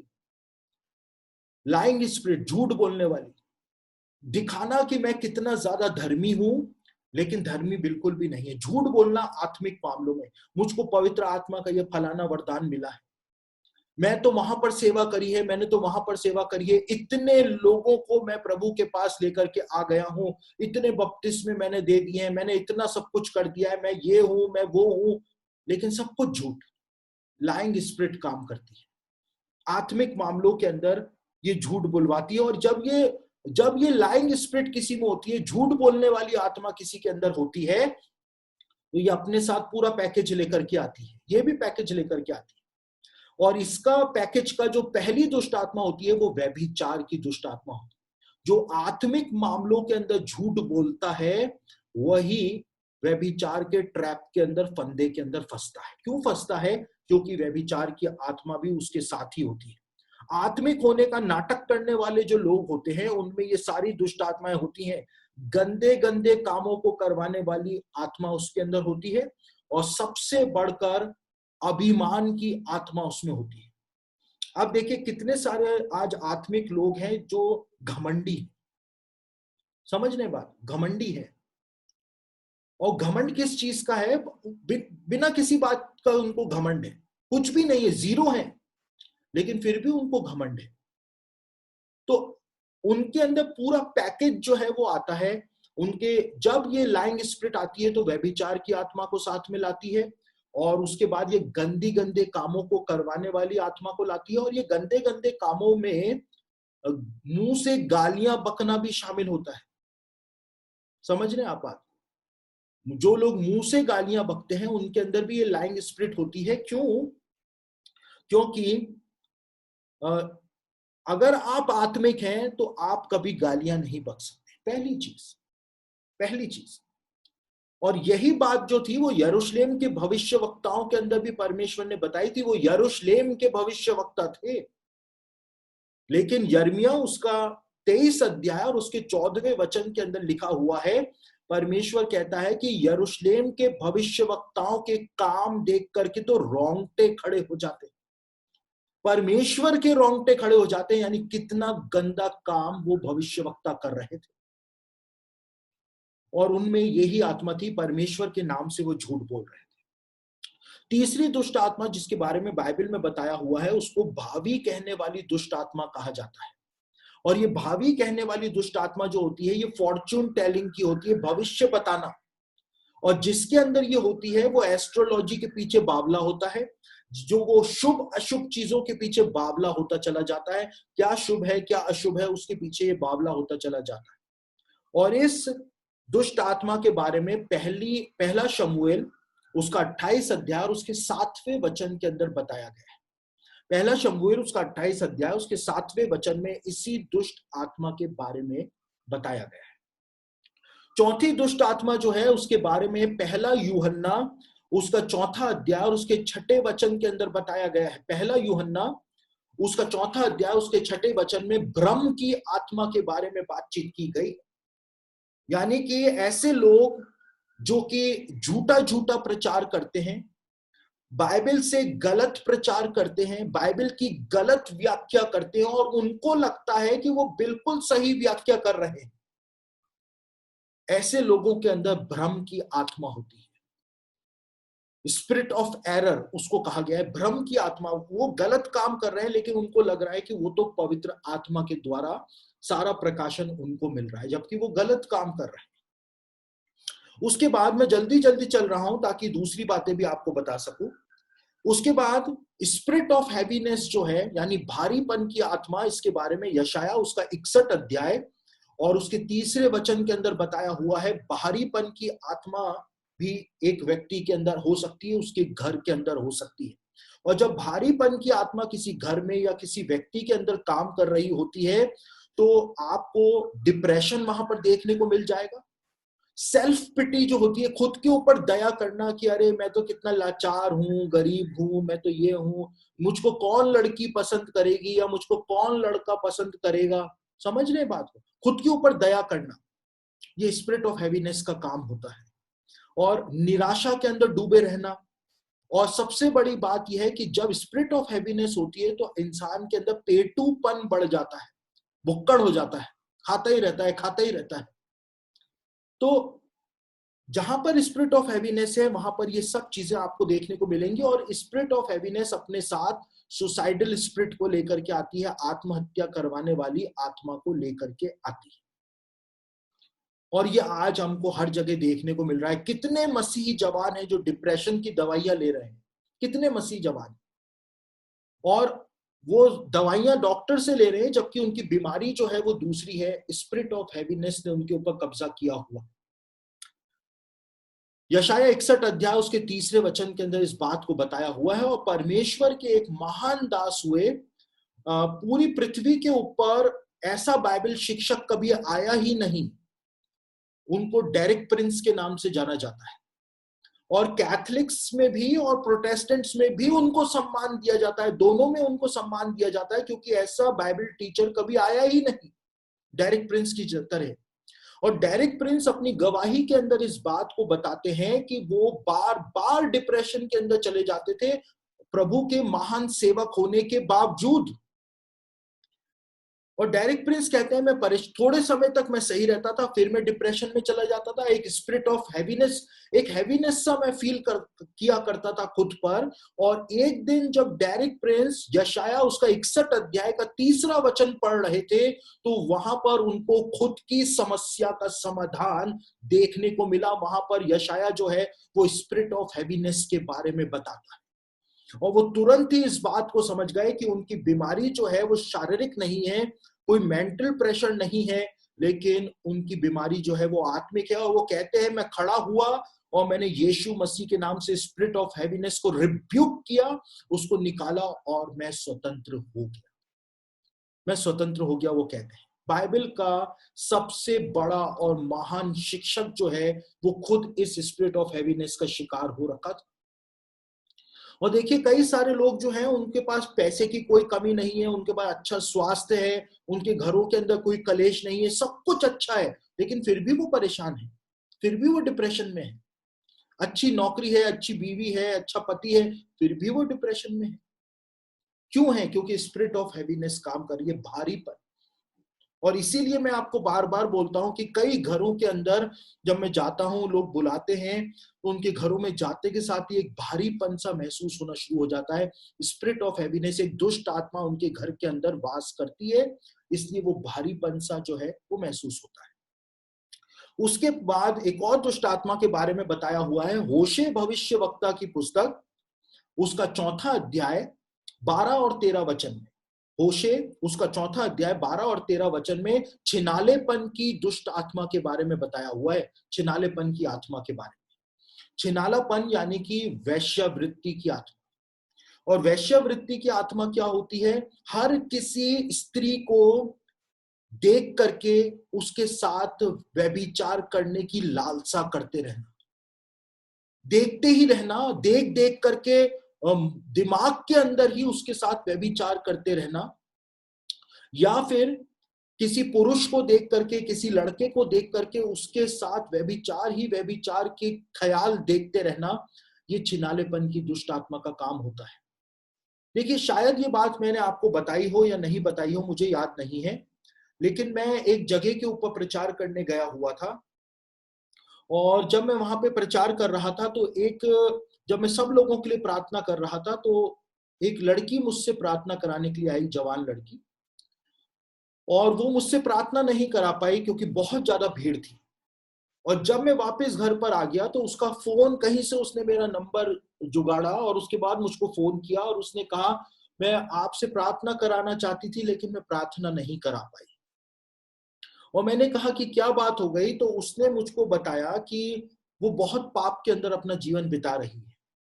और क्या हुआ? उसने कहा कि उसके सगे चाचा के साथ उसके शारीरिक संबंध है, उसने इस बात को बताया। उसके बाद उसने कहा कि मुझको ऐसा लगा कि मैं बहुत बड़ा पाप कर रही हूं, चाचा जी के साथ ही संबंध है, तो अब मैं ऐसा काम नहीं करूंगी। तो उसने कलीसिया में, चर्च में जाना शुरू कर दिया, दूसरे किसी चर्च में जाना शुरू कर दिया। उसके बाद वो कहती है कि जब वो चर्च जाने लगी, तो वहां पे पास्टर का जो बेटा था उसके साथ उसके संबंध बन गए। अब जब पास्टर के बेटे के साथ संबंध बन गए तो वो कहती है, मुझको ऐसा महसूस हुआ कि मैं गलत कर रही हूँ, पाप कर रही हूँ। तो उसने जाकर के पास्टर जी को बता दिया कि आपके बेटे के साथ मेरे संबंध है। ठीक है। फिर उसके बाद वो कहती है कि जब मेरे को ऐसा महसूस हुआ कि मैं बहुत बड़ा पाप कर रही हूँ, इससे अच्छा तो चाचा जी के साथ ही मैं सही थी, तो मैं वापस चाचा जी के पास चली गई। अब चाचा जी के साथ जब थी तो उसको उसका एक बॉयफ्रेंड भी बन गया, तो उसके साथ भी संबंध बन गए। और मैंने उसको बोला, मैं कहा आप ज्यादा से ज्यादा बाइबल पढ़ा करिए ताकि ये गंदे विचार जो है आपके अंदर से बाहर निकले, गंदगी बाहर निकलेगी, वचन अंदर जाएगा। तो उसने मुझको एक ऐसा शॉकिंग स्टेटमेंट दिया जिसको मैं आज तक नहीं भूला हूं। उसने कहा, पास्टर साहब मैं बाइबल नहीं पढ़ सकती हूं। और मैंने कहा क्यों? तो उसने कहा कि जब भी मैं बाइबल पढ़ती हूँ, यीशु के बारे में पढ़ती हूँ, तो मुझको यीशु के साथ भी शारीरिक संबंध बनाने का मन होता है। आप सोचिए, छिनालेपन की आत्मा, वैश्यावृत्ति की आत्मा, कैसे! और मैं तो तुरंत ही इस बात को समझ गया कि वो लड़की जो है वो डीमन पोजेस्ड है। और मैंने कहा कि आपके लिए प्रार्थना करने से कुछ नहीं होगा, आप किसी पास्टर के पास जाओ अपने शहर में, वहां पर जाकर के उस पास्टर से मेरी बात कराना, तब मैं उस पास्टर को बताऊंगा कि करना आखिर क्या है। वैश्य वैश्यवृत्ति की दुष्ट आत्मा ये लोगों को व्यभिचार के लिए उकसाती है, उनको लस्ट के अंदर फंसा करके रखती है। 24 घंटे सातों दिन उनके दिमाग के अंदर बस व्यभिचार व्यभिचार व्यभिचार, गंदे विचार गंदे विचार गंदे विचार ही चलते रहते हैं, और वो इन्हीं कामों के अंदर डूबे रहते हैं। 24 घंटे पॉर्न फिल्में देखते रहते हैं। देखिए, परमेश्वर हर एक दुष्ट आत्मा से स्वतंत्र करने के लिए तैयार है इंसान को, लेकिन आपके पास भी इच्छा होनी चाहिए कि आप उस दुष्ट आत्मा से स्वतंत्र हो सको। एक जवान मेरे पास आया बीते समय जब मैं सभा के अंदर था, और उसने आकर के कहा कि मैं इस पाप के अंदर फंसा हुआ हूं, एक गंदा पाप उसने बताया। और वो कहता है लेकिन मैं दुखी नहीं हूं, मैं इस पाप के अंदर खुश हूं, मेरे को बुरा नहीं है लगता है इस पाप को करना। और उसने मुझसे पूछा कि क्या परमेश्वर मुझको इस पाप से छुटकारा दे सकता है, छुड़ा सकता है? तो मैंने उसको जवाब दिया, मैंने उसको कहा परमेश्वर हमारे शत्रुओं से हमको छुड़ाता है, हमारे दोस्तों से नहीं। ये पाप तो आपका दोस्त है, परमेश्वर ने जो प्रॉमिस दिया है वो हमारे शत्रुओं से हमको छुड़ाने के लिए दिया है, लेकिन दोस्तों से छुड़ाने के लिए तो परमेश्वर ने कोई प्रॉमिस दिया ही नहीं। तो आपकी खुद की इच्छा भी होनी चाहिए कि आप उन पापों से, उस दुष्ट आत्मा के चुंगल से बाहर आए। जब आपकी इच्छा ही नहीं है तो आपको कौन छुड़ाए? उसके बाद जो 7वीं दुष्ट आत्मा के बारे में बाइबल में बताया हुआ है, लूका रचित सुसमाचार उसका 13 अध्याय और उसके 11वें वचन के अंदर इस बात को बताया गया है। लूका रचित सुसमाचार उसका 13 अध्याय और उसके 11वें वचन के अंदर स्पिरिट ऑफ इन्फॉर्मिटी के बारे में बताया हुआ है, दुर्बल करने वाली आत्मा के बारे में बताया हुआ है। और ये दुर्बल करने वाली आत्मा जो होती है, ये कोई दुर्बलता लेकर के आ जाती है, और हमेशा वो दुर्बलता जो है वो इंसान के शरीर के अंदर बनी रहती है। इसमें आप देख सकते हैं वहां पर एक बुजुर्ग महिला थी जिसको कुबड़ निकला हुआ था। यीशु मसीह ने उसका कुबड़ापन जो था वो ठीक किया था। और किसी किसी के घुटनों के अंदर दर्द होता रहता है लंबे समय से, जबकि कोई रीजन नहीं। किसी किसी के कोई और प्रॉब्लम रहती है, कोई रीजन नहीं है। और ये बात जो होती है ये कोई स्पिरिट ऑफ इन्फर्मिटी होती है, दुर्बल करने वाली दुष्ट आत्मा होती है। कोई लोग कितना भी खा लेते हैं लेकिन वो और सूखते होते चले जाते हैं, सूखते ही चले जाते हैं, लेकिन उनको खाना जो है वो असर नहीं करता है। सारे इन्वेस्टिगेशन करा लिए जाए लेकिन कोई भी उनके शरीर के ऊपर कुछ भी प्रभाव नहीं होता है। कितनी दवाइयां ले लो, सारे इन्वेस्टिगेशन बिल आ जाते हैं। कई सारी महिलाएं होती हैं जो बिल्कुल स्वस्थ होने के बावजूद उनके शरीर में कोई भी कमी नहीं होती है, लेकिन उनके संतान उत्पन्न नहीं होती है, संतान उत्पन्न नहीं होती। स्पिरिट ऑफ इन्फॉर्मिटी, दुर्बलता की दुष्ट आत्मा के द्वारा वो आशीष जो है वो पाने से रोकती है। उसके बाद 8वीं दुष्ट आत्मा के बारे में मरकुस रचित सुसमाचार उसका 9 अध्याय उसके 25वें वचन में बताया हुआ है। मरकुस 9:25 में, जिसको गूंगी और बहरी आत्मा कहा गया है। और ये गूंगी और बहरी आत्मा जो होती है ये अपने आप को पागलपन के अंदर मैनिफेस्ट करती है। पागलपन में एक जवान को यीशु मसीह के सामने लाया गया, और वो जवान जो था वो वहां पर मेंटल की तरह हरकतें कर रहा था। ये गूंगी और बहरी आत्मा जो होती है वो उस लड़के को बार बार आग के अंदर, पानी के अंदर गिराया करती थी, यानी कि उसको सुसाइड करने के लिए प्रेरित किया करती थी। वहां पर लिखा हुआ है। यानी जब गूंगी और बहरी आत्मा होती है तो वो इंसान के सोचने समझने की शक्ति को बंद कर देती है, बिल्कुल बंद कर देती है, क्योंकि वो गूंगी और बहरी आत्मा है। और जब वो सोचने समझने की शक्ति को बंद कर देती है तो उसका फाइनल रिजल्ट जो होता है वो आत्महत्या करने के रूप में सामने आता है। आज जो लोग आत्महत्या कर रहे हैं, चाहे वो कोई भी हो, वो गूंगी और बहरी आत्मा से ग्रसित है, पोजेस्ड हैं। उनके सोचने समझने की शक्ति बंद हो चुकी है, सोचने समझने की, क्योंकि इंसान जो है वो सोच नहीं पाता है कि इन सब चीजों के पार भी जाकर के कुछ हो सकता है, क्योंकि सोचने समझने की शक्ति जो है वो बंद हो जाती है। उसके बाद इसी में बताया हुआ है, इसी वृत्तांत के अंदर बताया हुआ है मरकुस 9 अध्याय के अंदर, कि वो लड़का जब लाया जाता है यीशु के पास जिसमें गूंगी और बहरी आत्मा होती है, तो उसके मुंह से झाग निकलते हैं, यानी वो मिर्गी का रोगी होता है। ये गूंगी और बहरी आत्मा जो है वो मिर्गी का रोग कर देती है। अगर कोई मिर्गी का रोगी है, आपको उसको ठीक करना है, उसके लिए प्रार्थना करनी है, तो गूंगी और बहरी आत्मा को रिब्युक करें यीशु के नाम से और उसमें से निकलने की आज्ञा दें। मिर्गी का रोग अपने आप ठीक हो जाएगा, अपने आप ठीक हो जाएगा। उसके बाद नवी आत्मा जो है, जो कि आज बहुत ज्यादा चलन में है, इसको स्पिरिट ऑफ फियर कहते हैं, यानी कि भय की आत्मा। और दूसरा तिमुथियुस उसका पहला अध्याय उसके 7वें वचन के अंदर पौलुस कहता है कि परमेश्वर ने हमको भय की आत्मा नहीं, लेकिन सामर्थ, प्रेम और संयम की आत्मा दी है। परमेश्वर ने हमको भय की आत्मा नहीं दी। देखिए, दो प्रकार के भय होते हैं। एक तो परमेश्वर का भय, जिसको बाइबल में होली फियर कहा गया है। जब हम परमेश्वर से डरते हैं तो वो खराब वाला डर नहीं है, वो पवित्रता वाला डर है। उसको होली फियर इंग्लिश की बाइबल में कहा गया है। तो पहला होता है परमेश्वर का भय और दूसरा होता है शैतान का भय। और ये शैतान का भय जो है वो आज बहुत फैला हुआ है। और देखिए, स्पिरिट ऑफ फियर जो है वो कई लोगों के अंदर डर के कारण भी घुस जाती है। ऐसा नहीं है कि वो जबरदस्ती आई और घुस गई। आप कोई हॉरर मूवी देख रहे हैं और उस हॉरर मूवी को देखते हुए, भूत की जो फिल्म होती है उसको देखते हुए आप बहुत ज्यादा डर गए। ये स्पिरिट ऑफ फियर उस क्षण का फायदा उठाती है और तुरंत ही घुस जाती है। उसके बाद आप निरंतर डरते रहते, निरंतर डरते रहते। ये भूतिया फिल्मों को बनवाने का जो एजेंडा है वो यही है, ताकि लोग जब डरें तो एक एक खिड़की जो है वो खुल जाए कुछ देर के लिए, ताकि स्पिरिट ऑफ फियर जो है वो अंदर जा सके। और इसीलिए इस बात को परमेश्वर के बड़े बड़े दास जो हैं वो कहते हैं कि मसीही लोग जो है उनको भूत की फिल्में जो है वो नहीं देखनी चाहिए, क्योंकि मसीही लोग, हम किसी भी चीज से नहीं डरते हैं, लेकिन वहां पर डराया जाता है जबरदस्ती। म्यूजिक ऐसा डाला जाता है, वहां पे शॉर्ट्स जो है वो ऐसे दिए जाते हैं कि एक मसीही जो है वो डर जाता है थोड़ी देर के लिए और वो खिड़की जो है वो खुल जाती है। देखिए, कभी कभी ऐसा भी होता है कि कभी आप सड़क के ऊपर से जा रहे हो और बड़ा एक्सीडेंट वहां पर हो रखा है। आप जब उस एक्सीडेंट को देखते हैं तो आपको एकदम से आप शॉक में आ जाते हैं, आप डर जाते हैं, आपका दिल जो है वो तेजी के साथ धड़कना शुरू कर देता है। वो मोमेंट होता है जिस पर आपको सबसे ज्यादा नियंत्रण रखना है। आपके पड़ोस के अंदर एकाएक ही कोई व्यक्ति गिर करके मर जाता है और आप वहीं पर ही होते हैं, आप उसको देख करके डर जाते हैं।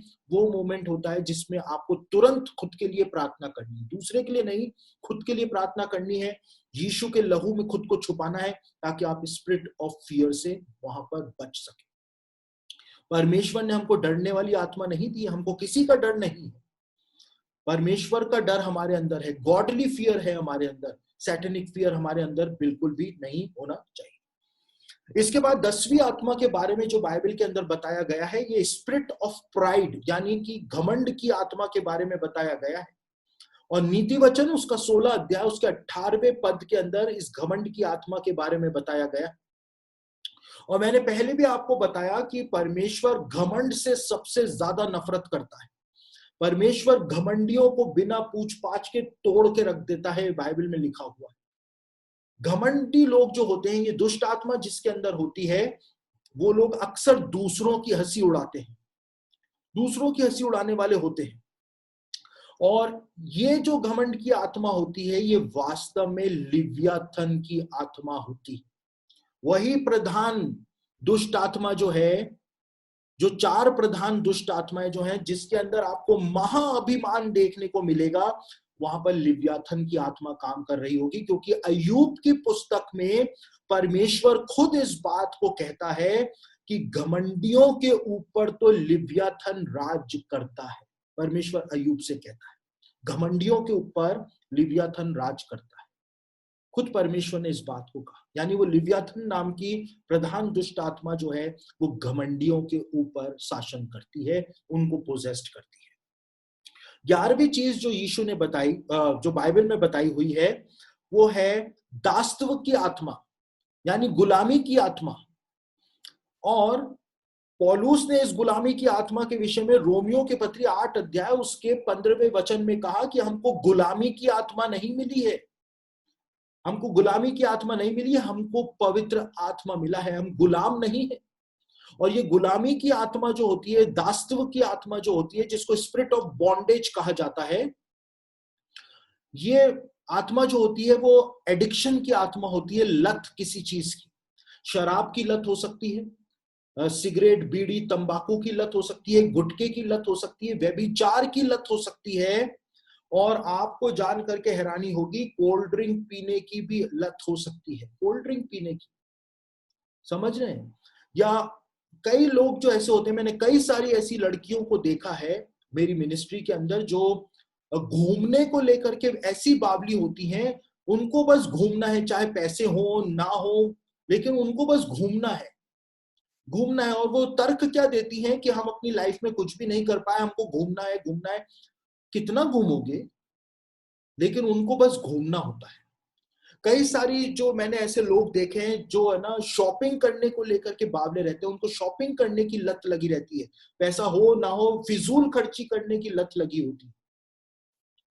वो स्पिरिट ऑफ बॉन्डेज में होते हैं, एक दासत्व की आत्मा के अंदर होते हैं, और वो दासत्व की आत्मा जो है वो उनको जकड़े रहती है और मन मुताबिक काम करवाती रहती है। शराबियों के साथ भी ऐसा ही है, सिगरेट पीने वालों के साथ भी ऐसा ही है, गुटखा खाने वालों के साथ भी ऐसा ही है, व्यभिचार करने वालों के साथ भी ऐसा ही होता है। वो गुलामी के अंदर रहते हैं। और उसके बाद 12वीं आत्मा के बारे में जो बाइबल में बताया हुआ है, 12 स्ट्रॉन्ग मैन जो बाइबल में बताए हुए हैं, उसमें से 12वां है spirit of anti Christ, anti Christ की आत्मा। और ये एंटी क्राइस्ट की आत्मा के बारे में पहला यूहन्ना उसका 4 अध्याय और उसके 3रे वचन के अंदर बताया गया है। और पहला यूहन्ना 4 अध्याय उसके 3रे वचन में स्पिरिट ऑफ एंटी क्राइस्ट के बारे में बताया हुआ है कि स्पिरिट ऑफ एंटी क्राइस्ट जो है वो यीशु मसीह कुंवारी से जन्म लिया, सबसे पहले उसका विरोध करती है। और यह आत्मा आज भारत के अंदर बहुत घूम रही है। कई सारे नॉन क्रिश्चियन जो है वो क्रिसमस के समय लेख लिखते हैं कि यीशु मसीह का जन्म जो है वो कुंवारी स्त्री से नहीं हुआ था। तो भैया आपकी सलाह तो हमने मांगी ही नहीं। समझ रहे? Spirit of anti Christ. और ये एंटी क्राइस्ट की स्पिरिट जो होती है वो यीशु मसीह की दैविकता का इनकार करती है कि यीशु मसीह परमेश्वर का पुत्र है, यीशु मसीह प्रभुओं का प्रभु है, राजाओं का राजा है, उसका इनकार करती है। स्पिरिट ऑफ एंटी क्राइस्ट आपको चर्चेस के अंदर देखने को मिलेगी, जहां पर कलीसिया के लोग जो है, जब वचन का प्रचार किया जाता है तो वो टांग के ऊपर टांग रख करके बोलते हैं कि ये वचन का प्रचार जो किया जा रहा है ये सही नहीं है। समझ रहे हैं? वचन का प्रचार, ये प्रचारक जो है वो सही नहीं है, इसको अगली बार से मत बुलाना। क्यों? क्योंकि उनको लगता हुआ संदेश जो जाता है, उनके जीवन के पापों को जो संदेश उजागर करता है, तो स्पिरिट ऑफ एंटी क्राइस्ट जो है वो सच्चे वचन का विरोध करती है, सच्चे वचन का। मेरे साथ तो ऐसा बहुत होता है, बहुत होता है। ऐसे एंटी क्राइस्ट तो मेरे को बहुत चलते फिरते मिलते हैं, कलीसियाओं में मिलते हैं, और मुझको तो ऐसा लगता है कि सारे के सारे ही एंटी क्राइस्ट मेरी सभाओं के अंदर बैठ जाते हैं आकर के, क्योंकि मैं तो जो बोलता हूं वो सच बोलता हूं और सच के सिवाय कुछ भी नहीं बोलता हूं। और बुलाना है तो बुलाओ, आप नहीं बुलाओगे तो मुझको कोई और बुला ले। परमेश्वर का काम कभी नहीं रुकता है। दुनिया रुक सकती है, परमेश्वर का काम नहीं रुक सकता है। चर्चेस बंद पड़े हुए हैं, ऑफिसेज, स्कूल बंद पड़े हुए हैं, परमेश्वर का काम तो फिर भी चल रहा है, लाइव चल रहा है, ऑनलाइन चल रहा है। परमेश्वर का काम कभी नहीं रुक सकता है। आप बुलाओगे तो ठीक है, आप नहीं बुलाओगे तो कोई दूसरा बुला लेगा, लेकिन परमेश्वर का काम हो करके ही रहेगा, हो करके ही रहेगा। तो ये 12 प्रकार की जो स्ट्रॉन्ग मैन यीशु ने बताए, अभी तक मैं आपको सिर्फ इंट्रोडक्शन दे रहा हूं। मैंने कहा ये विषय जो है इतना वास्ट है कि इसको एक लेसन के अंदर समेटा ही नहीं जा सकता है, इतना वास्ट ये विषय है। और अभी तक मैं सिर्फ आपको परिचय दे रहा हूं, ऊपर ऊपर की बातें आपको बता रहा हूं, ताकि जब मुख्य बात की तरफ मैं आऊं तो आपको समझ में आए कि आपका सामना जो है वो आखिर किन चीजों से है और आप उनको कितना ज्यादा लाइटली ले रहे हैं। आपको ये सारी बातें जो है वो उस समय समझ में आएंगी। उसके बाद मत्ती रचित सुसमाचार उसका 12 अध्याय और उसके 38 से लेकर 45 वचन के अंदर एक और घटना के बारे में बताया हुआ है। मत्ती रचित सुसमाचार उसका 12 अध्याय उस 38 से लेकर 45 वचन के अंदर अगर आप पूरा दृष्टांत पूरा वर्णन पढ़ें तो वहां पर यीशु जो था उससे आकर के यहूदी लोग जो है वो चिन्ह मांगते हैं। और उससे पहले मैं ज्यादा डिटेल में नहीं जा रहा हूं, लेकिन वहां पर जो पूरा कॉन्टेक्स्ट जो है वो ये है कि दुष्ट आत्मा जो है वो मनुष्य में से निकल जाती है और क्या क्या होता है, वो सब बातों के बारे में वहां पर यीशु ने बताया हुआ है। यीशु मसीह से जो चिन्ह वहां पे मांगा जा रहा था यहूदियों के द्वारा, हमको ऐसा एक संकेत मिलता है कि यहूदी लोग जो है वो किसी दुष्ट आत्मा ग्रसित को लेकर के आए थे और वो यीशु से बोल रहे थे कि इसमें से दुष्ट आत्मा को निकाल और हमको चिन्ह प्रदान कर। लेकिन यीशु जो था उसने एक बहुत लंबा चौड़ा संदेश दिया कि जब दुष्ट आत्मा मनुष्य में से निकल जाती है तो वो घूमती फिरती है, वापस लौटती है, आती है और दुष्ट आत्माओं को ले आती है और उसके अंदर बैठ जाती है। और यीशु मसीह ये बोल करके वहां से चला गया। यानी यीशु ने उनको कोई भी चिन्ह नहीं दिया था, यीशु ने दुष्ट आत्मा को नहीं निकाला था। कई बार ऐसा होता है कि आप किसी दुष्ट आत्मा ग्रसित के लिए प्रार्थना करेंगे तो वो दुष्ट आत्मा जो है वो नहीं निकलेगी, प्रभु उसको नहीं निकालेगा। तो क्यों नहीं निकालेगा?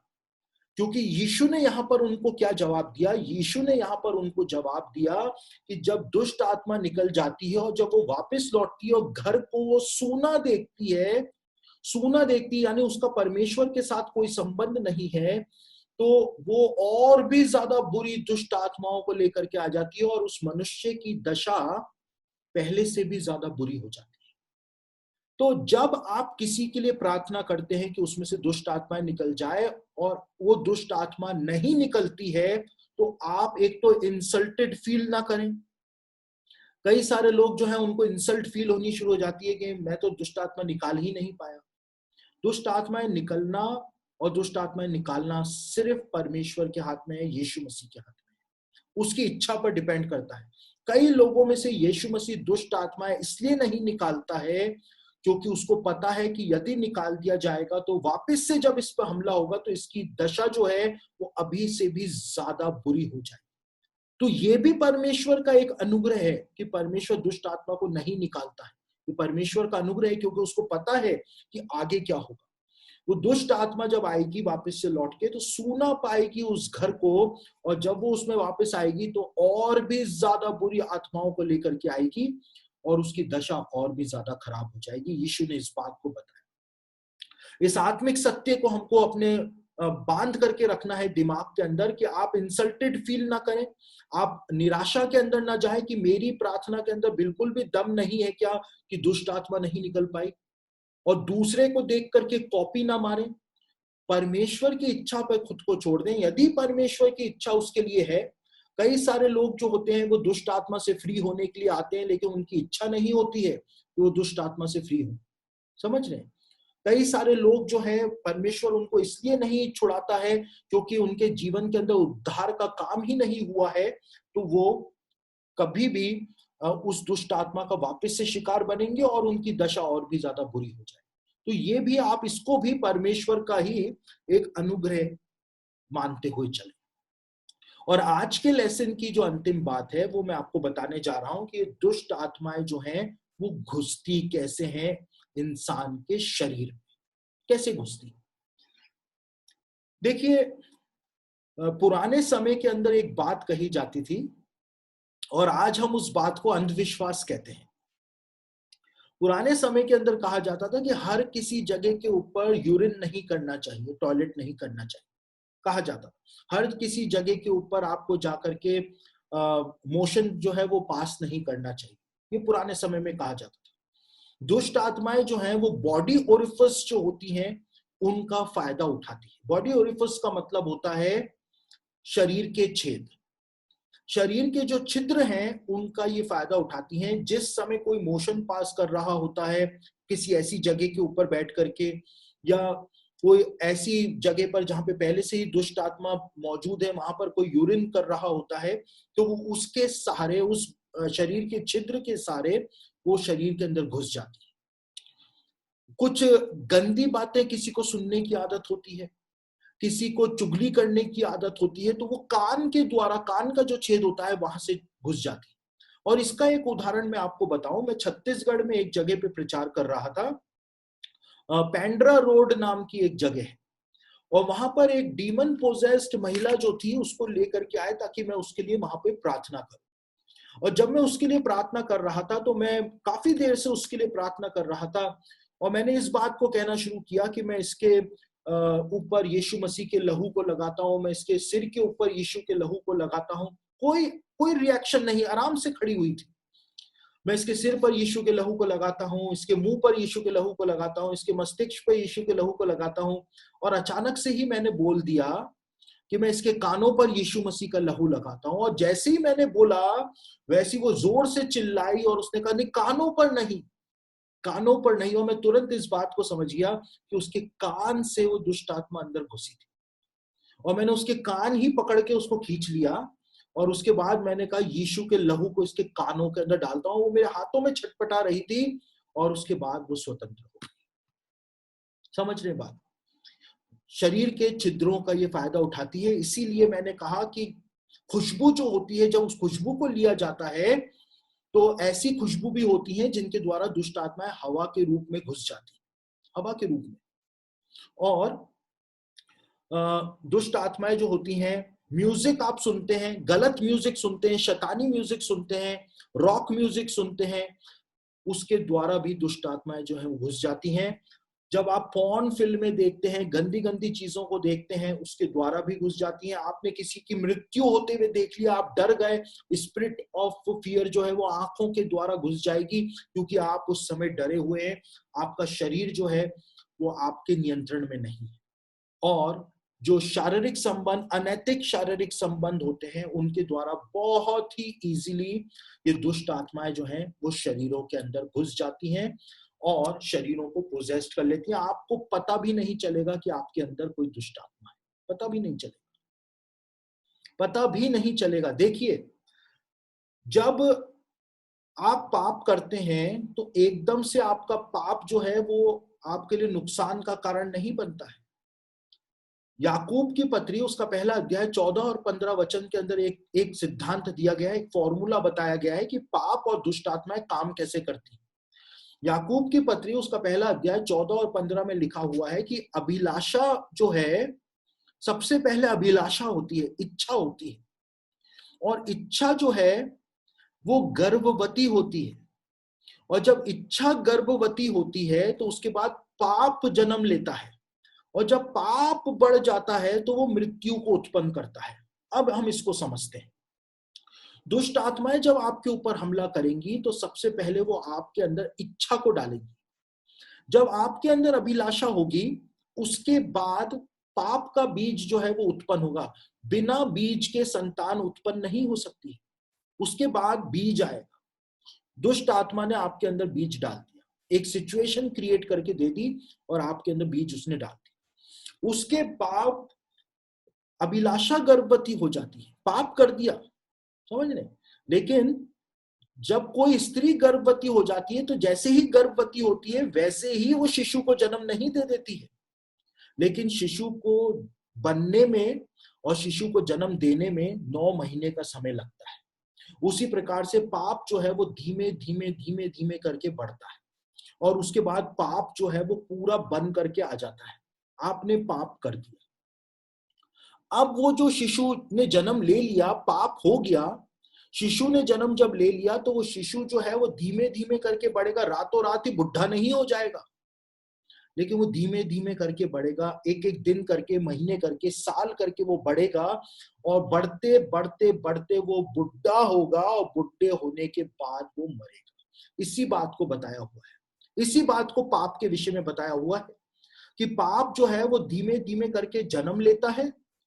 बीज जब दुष्ट आत्मा डाल देती है वो बीज विकसित होता है, पाप जन्म लेता है, पाप फिर धीमे धीमे धीमे धीमे करके बड़ा होता है, और बड़े होने के बाद जो हद से ज्यादा बड़ा हो जाता है, बुजुर्ग हो जाता है, तब वो मृत्यु को उत्पन्न करता है, तब वो फिर नुकसान करता है, एकदम से नुकसान नहीं करता है।